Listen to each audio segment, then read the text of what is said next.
தற்போதைய முக்கிய செய்தி, அண்ணா பல்கலைக்கழக வளாகத்தில் பாதுகாப்பு இல்லை என்று மாணவர்கள் தரப்பில் குற்றச்சாட்டு முன்வைக்கப்பட்டுள்ளது. அண்ணா பல்கலைக்கழக வளாகத்தில் பாதுகாப்பு குறைபாடு இருப்பதாக மாணவர்கள் வேதனை தெரிவித்துள்ளனர்.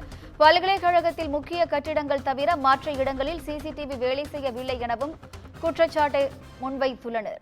கண்காணிப்பு கேமரா பழுதானது குறித்து புகார் அளித்தும் நடவடிக்கை இல்லை என்று அவர்கள் தெரிவித்துள்ளனர். மேலும் அண்ணா பல்கலைக்கழக வளாகத்திற்கு யார் வேண்டுமானாலும் வந்து செல்லலாம் என்ற நிலையே இருப்பதாகவும் அவர்கள் புகார் தெரிவித்துள்ளனர். கூடுதல் விவரங்களை செய்தியாளர் சுப்பிரமணியன் வழங்க கேட்கலாம். வணக்கம் சுப்பிரமணியன், கூடுதல் விவரங்கள் என்ன? சென்னை அண்ணா பல்கலைக்கழகத்தில் மாணவி பாலியல் வன்கொடுமை செய்யப்பட்ட சம்பவம் பெரும் அதிர்வலைகளை ஏற்படுத்தி இருக்கிறது.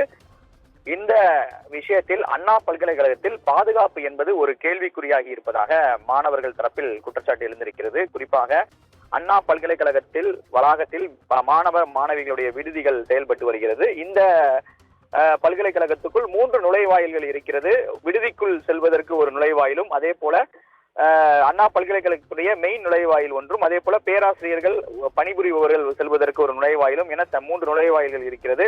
இந்த நுழைவாயிலில் சரியான முறையில் கண்காணிப்பு மற்றும் சோதனை செய்வது இது போன்ற விஷயங்கள் சரியான முறையில் செய்யப்படவில்லை என்ற குற்றச்சாட்டு எழுந்திருக்கிறது. அது மட்டுமல்லாமல் சிசிடிவியும் முறையாக பராமரிக்கவில்லை என்ற குற்றச்சாட்டும் எழுந்திருக்கிறது. மேலும் அண்ணா பல்கலைக்கழகத்தில் வருபவர்கள் முறையாக சோதனைக்கு உட்படுத்தப்படவில்லை என்ற குற்றச்சாட்டும் எழுந்திருக்கிறது. மேலும் பல்கலைக்கழக வளாகத்திற்குள் ஒரு தபால் நிலையம் ஒன்று செயல்பட்டு வருகிறது. அந்த தபால் நிலையத்திற்கு செல்வதாக கூறி பலர் உள்ளே சென்று வருவதாக தெரிய வந்திருக்கிறது. காவல்துறையிட விசாரணையிலும் இது தெரிய வந்திருக்கிறது.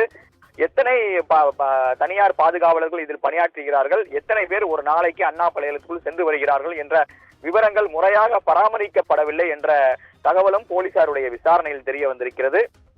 அதனால் அதனை ஒழுங்குபடுத்துவதற்கான ஒரு நடவடிக்கையை காவல்துறையினர் மேற்கொள்ள இருக்கிறார்கள். ஒரு டைரியை பின்பற்றக்கூடிய வகையில் எந்த ஒரு விஷயமும் அங்கு கையாளப்படவில்லை என்ற ஒரு தகவலும் காவல்துறை விசாரணையில் தெரிய வந்திருக்கிறது. எனவே முறையாக என்னென்ன பாதுகாப்பு அம்சங்கள் செய்ய வேண்டும் என்பது தொடர்பான நடவடிக்கையில் அடுத்த கட்டமாக போலீசார் ஈடுபட இருக்கிறார்கள். இதற்காக அங்கு இருக்கக்கூடிய தனியார் பாதுகாவலர்களோடு ஆலோசனை நடத்தி நடவடிக்கை மேற்கொள்ள இருப்பதாகவும் காவல்துறை தரப்பில் சொல்லப்படுகிறது.